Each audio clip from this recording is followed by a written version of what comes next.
अथ श्रीव्यासकृतं पितृस्तोत्रम्। जाबालिरुवाच गुरुन्वद महाभाग वेदव्यास जगद्गुरो गुरूणां तारतम्यं च कस्मात् किं फलमुच्यते। व्यास उवाच माता पिता गुरुः श्रेयान् ज्येष्ठ भ्राता पितामहः श्वशुरो मातुलश्चैव तथा मातामहः स्मृतः। पितुर्ज्येष्ठः कनिष्ठश्च भ्राता ज्येष्ठा निजस्वसा पितुः स्वसा जनन्याश्च स्वसा गुरुजनः स्मृताः। पत्न्यः पितामहादीनां तथैव गुरवः स्मृताः। एतेषु हि पिता श्रेयान् गुरुरेव महागुरुः। पिता धर्मः पिता स्वर्गः पिता हि परमं तपः। पितरि प्रीतिमापन्ने प्रीयन्ते सर्वदेवता।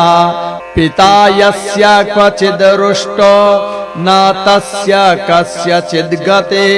जपोदानं तपो होमः स्नानं तीर्थक्रियाविधिः वृथैव तस्य सर्वाणि कर्माण्यन्यानि कानिचित्। करोति सर्वदेवेशं पितरं चानुतप्य यः अनुतापः पितुस्तीव्रं विषं दहति यं सुतं। जपादि विफलं तत्र दग्धक्षित्युक्तबीजवत्। पित्रार्थे पुण्यकर्माणि कुर्यात् सर्वाणि सत्सुखः। तेनाननुमतोऽप्येयं कुर्वन्नेवावसेदते। यत्नात्तु पितरं यस्तु कियत्पुण्यं च कारयेत् स तत्पुण्यफलं कोटि गुणमाप्नोत्य संशयम्। शृणु वक्ष्ये पितुस्तोत्रं विष्णवे ब्रह्मणोदितं। नाभिपद्मोद्भवो येन तुष्टाव पितरं सतं। ब्रह्मोवाच ॐ नमः पित्रे जन्मदात्रे सर्वदेवमयाय च सुखदाय प्रसन्नाय सुप्रीताय महात्मने सर्वयज्ञस्वरूपाय स्वर्गाय परमेष्ठिने सर्वतीर्थावलोकाय